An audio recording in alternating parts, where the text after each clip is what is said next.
dos anos e um pouco da realidade em particular do Estado. Agradeço a todos pela atenção, passei do tempo, mas isso é normal quando dá microfone para professor, né, Boa? Obrigado.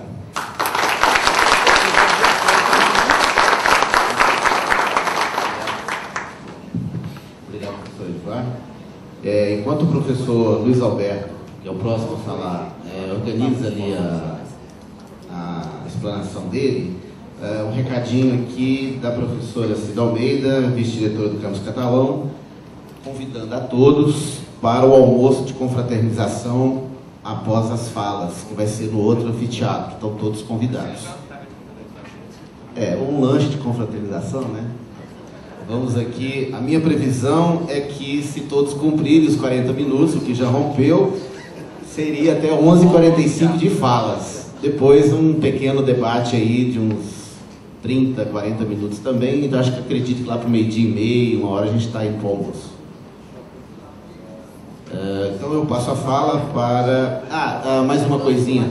Está correndo uma lista para colocar nome, e-mails, né, enfim, as informações que serão disponibilizadas a todos os professores que estão aí. Sim. O pessoal, eu vou pegar depois, está colocando naquele computador lá, depois eu pego, passo para a Ana Paula, ela distribui para todos. Ok? Pronto?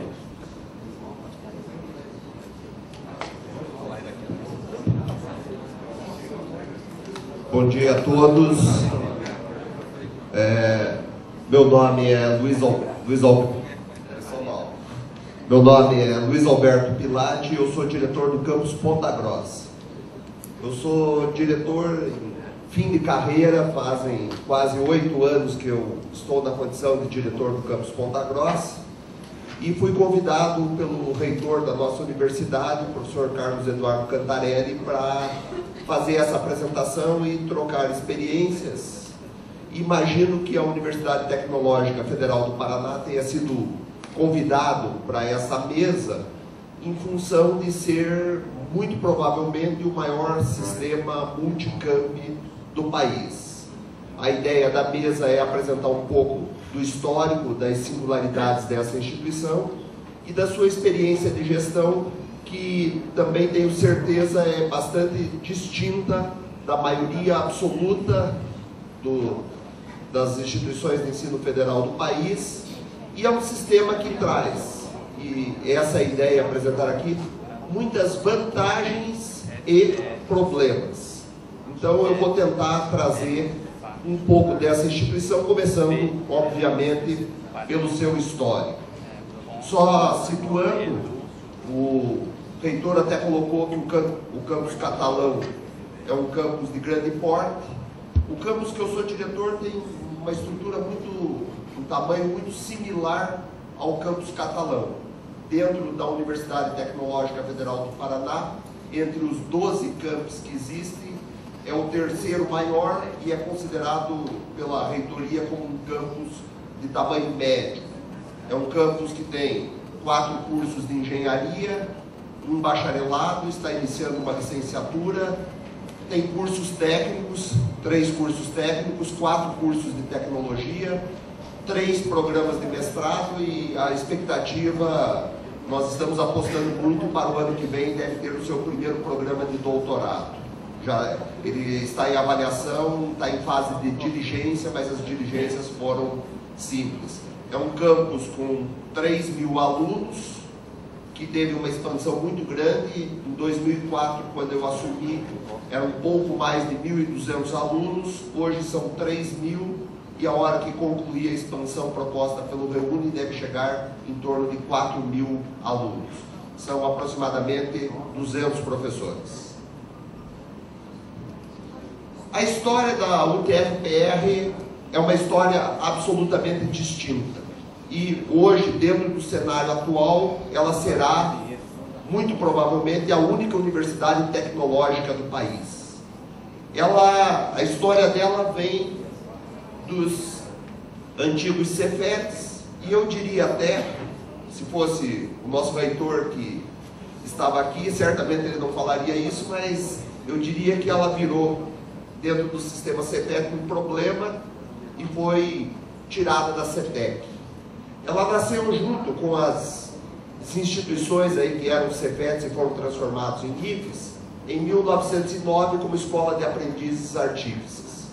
28 anos depois, foi transformado no Liceu Industrial do Paraná, em 1937. Passaram 5 anos e nasceu a Escola Técnica de Curitiba, 1942. Mais 17 anos, uma outra transformação, Escola Técnica Federal do Paraná. Passaram 19 anos e aí nasceu o CEFET. Ele era tido dentro do sistema como um dos cefetões, um dos grandes CEFETs.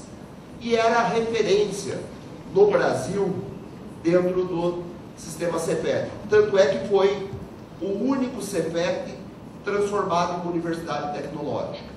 Era um CEFET que tinha indicadores acadêmicos naquele momento da transformação para se transformar num CEFET.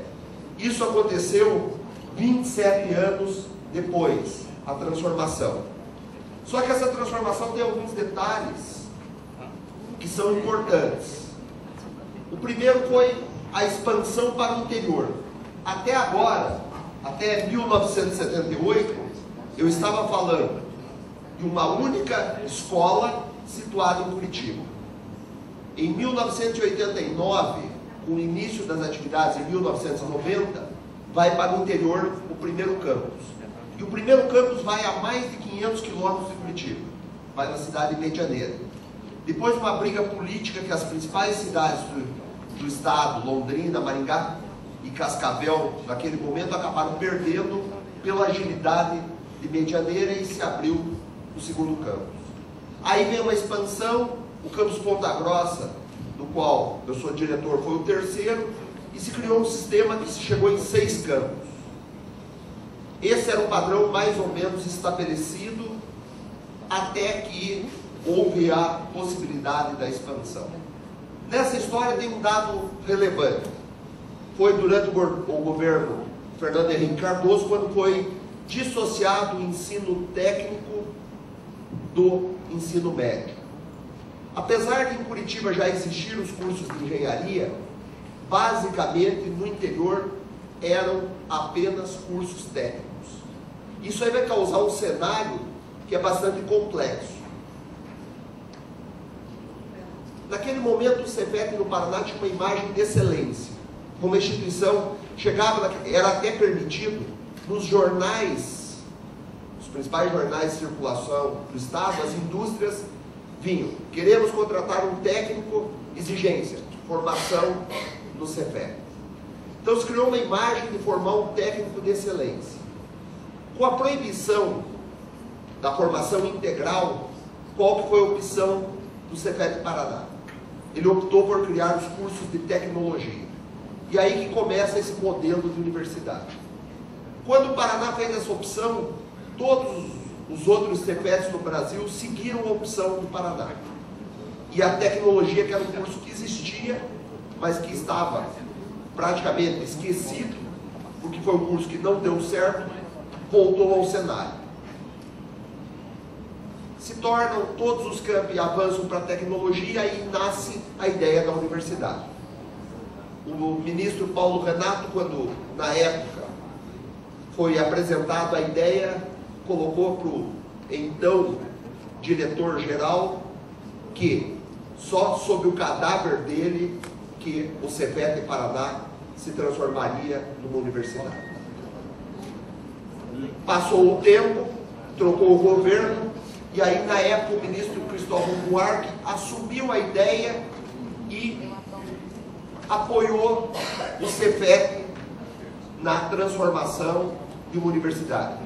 O CEFET Paraná foi a única instituição que se transformou em universidade nesse período, tramitando e passando por todas as instâncias da Câmara de Deputados e de Senado. Só que o que aconteceu nesse meio? A partir do processo lento, o dia que se transformou em universidade tecnológica, todos os outros CEFETs do Brasil saíram atrás e queriam virar universidade tecnológica. E o governo, seguindo um modelo que buscava expansão, determinou que os Cefetes deveriam investir mais de 50% do que tinha no ensino técnico.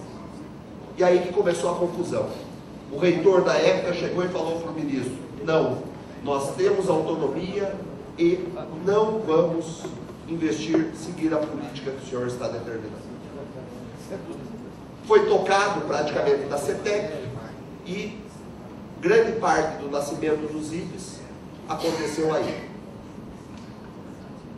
Esse modelo que originou a universidade teve alguns dados anteriores. E eu acho que de gestão a primeira importância relevante, a primeira questão relevante, vem no ano de 2004 na eleição. O interior já tinha aproximadamente 50% dos alunos do Cefet. Agora, nova universidade. Ainda naquele momento do Cefet. E aí começa a pressão, e foi uma pressão importante.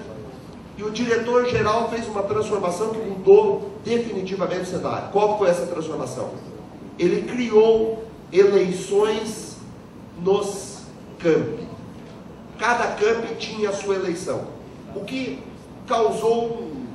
causava uma certa preocupação. Por quê? Porque o cargo de diretor deixava de ser um cargo de confiança do reitor e se tornava um cargo eletivo. Com essa transformação, e aí ficou um cenário muito tranquilo, em 2005 nasce a universidade. Só que durante o primeiro processo, a situação, vamos chamar assim, ganhou a eleição em todos os campos. Veio a transformação, 2005, nasce a Universidade Tecnológica Federal do Paraná. Uma jovem universidade, mas que tem uma história hoje centenária. E aí vem o modelo. Esse é o maior sistema dentro do Brasil multicamp. Como disse, tem vantagens e desvantagens. A maior vantagem desse sistema, se os senhores olharem, o Paraná inteiro está ocupado. Estrategicamente, todas as regiões do Paraná têm um campus. Isso deu um poder estratégico, político, maior do que se podia imaginar. Nós, todo ano, somos contemplados, por exemplo, com verbas de bancada. Por quê? Porque todos os políticos do Paraná, de todas as regiões, têm interesse, com verbas aí na casa de mais de 20 milhões de reais. E, individualmente, os campos passaram a ter força. Eu vou dar um exemplo do campus que eu gerencio. Esse ano, de emenda individual, só para o campus Ponta Grossa, já tem aproximadamente 4 milhões de reais. Com mais de um deputado federal alocando verba e deputados da região assumindo o compromisso de alocar verbas permanentemente durante o seu mandato. Esse não é um cenário isolado do campus. E aí, criou uma situação, ao mesmo tempo, bastante singular. Curitiba responde por aproximadamente 35% do sistema. E os campi menores passaram a ter um poder político na sua região muito maior que Curitiba mesmo. Porque Curitiba tem a Universidade Federal do Paraná, que é uma universidade também quase centenária, com muito mais tradição. E o poder político dos campi se ampliou muito e se tornou referência nas regiões que ele atua. Hoje, o poder que se tem dentro desses campi menores é muito grande. Como exemplo, a instituição sempre primou, por exemplo, por fazer o Dia da Indústria. Por ser uma universidade tecnológica, e até na linha do que o reitor colocou, que foca as engenharias, a relevância desse Dia da Indústria em Curitiba é muito menor que nos campos do interior, que mobiliza a cidade. Agora, se a vantagem é esse poder político, a desvantagem é gerenciar todo esse sistema. E esse sistema é gerenciado com um diretor eleito, e eu vou falar na sequência, replicando a estrutura da reitoria. Ou seja, não só o diretor, mas para cada pró-reitoria existe um equivalente no campus E todos esses diretores têm função de CD. E aí, é o que chamam a função matricial. Esses diretores de área respondem para o diretor do campus e respondem também para o seu pró-reitor. É um sistema que funciona? É. Só que começou a trazer problemas. Imaginem reuniões, e tem que acontecer isso mensalmente, o tamanho que, a logística que está sendo exigido para fazer esse sistema funcionar. Se me perguntarem como diretor de um campus que eu me orgulho e funcionar muito bem, um campus com menos de 200 professores, que já vai ter doutorado, que tem as relações estabelecidas pelo MEC, enfim, é um campus que eu me orgulho, eu ainda acho muito maiores as vantagens dessa forma de gestão do que os problemas existentes. Eu vou continuar falando na sequência, mas essa é a ocupação. O maior campus é Curitiba, na capital. O segundo maior campus é Pato Branco, região sudeste. Eu sou diretor de Ponta Grossa, aproximadamente 100 quilômetros de Curitiba. Aí, de forma rápida, a missão. A missão dessa instituição é promover a educação de excelência por meio do ensino, pesquisa e extensão, interagindo de forma ética e produtiva com a comunidade para o desenvolvimento social e tecnológico. A Universidade Tecnológica Federal do Paraná nasceu para ser uma universidade especializada. Ela nasceu para ter somente cursos na área da tecnologia. Já houve algumas distorções.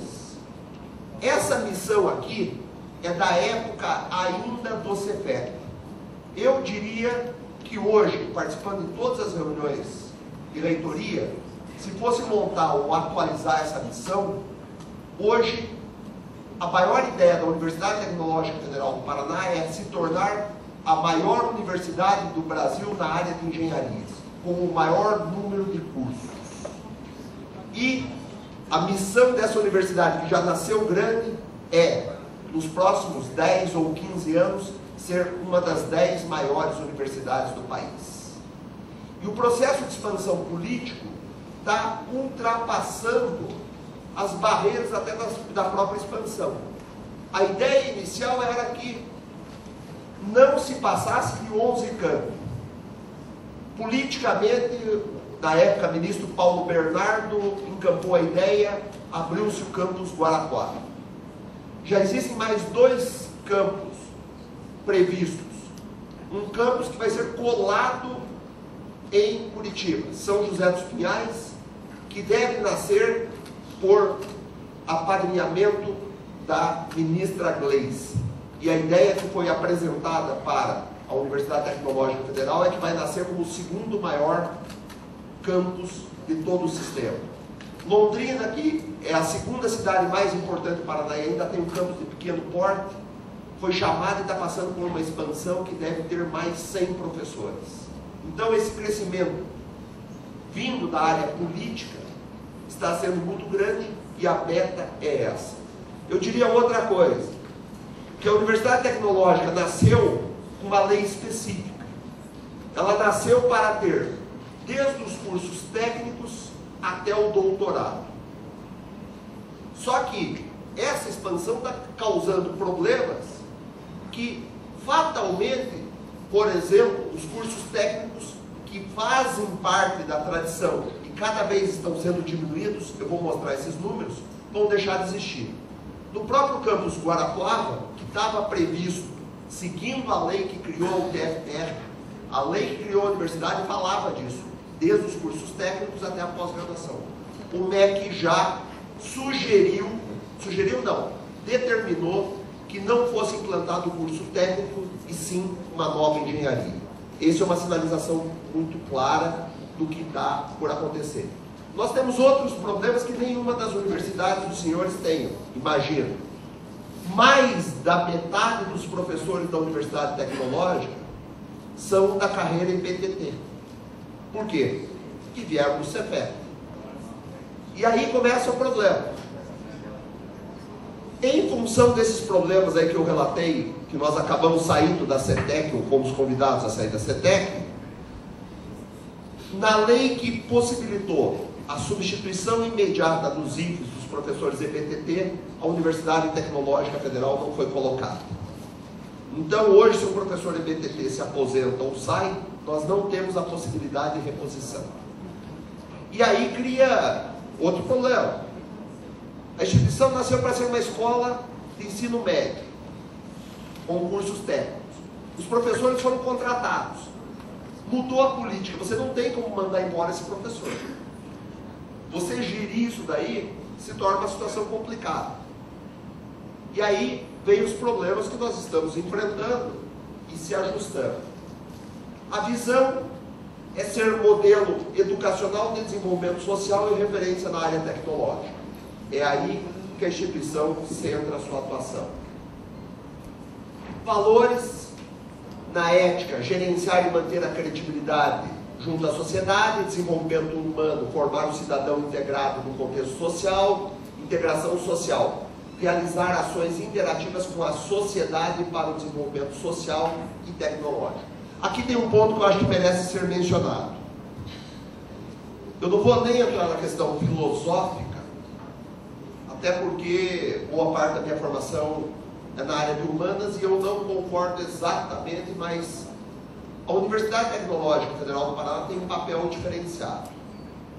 A área que nas universidades tradicionais é colocada como extensão tem um papel diferenciado e foge daquele contexto usual da extensão.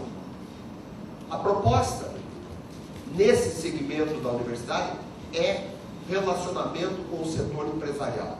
E a ideia de quando nasceu a Universidade Tecnológica é que o mundo acadêmico tivesse muito mais próximo desse mundo empresarial. A interação dessa universidade, e eu não estou falando que isso é bom ou é ruim, é muito grande. O aporte de dinheiro de empresas privadas que trabalham em parceria com a Universidade Tecnológica Federal é bastante significativo. E essa aproximação é incentivada institucionalmente. Se trabalha com a inovação, efetuar a mudança por meio da postura empreendedora. Esse detalhe, todos os cursos da universidade têm disciplinas voltadas a empreendedorismo, hotel tecnológico, participações em incubadoras e assim por diante. É algo bastante acelerado. E qualidade e excelência. Promover a melhoria contínua dos serviços oferecidos para a satisfação da sociedade. E aqui está o organograma. Essa é a nova estrutura, depois de 2005, que passou a existir. Existe um conselho universitário. Antes existia um único conselho, enquanto era a Cefet. E aí se foi subdividido em 4 conselhos. O papel do conselho universitário ficou reduzido. Por quê? Porque até aquele momento o conselho universitário fazia o que cada um desses segmentos. Essas são as 4 pró-reitorias que nós temos hoje. Graduação e educação profissional, que gera um conselho que resolve os assuntos dessa esfera. Pesquisa e pós-graduação, esse é outro conselho. E aí tem um dado importante, eu vou passar nos números, mas até muito recentemente a universidade, até por essa história, não tinha inserção quase que nenhuma na pós-graduação, e de 2, 3 anos para cá o salto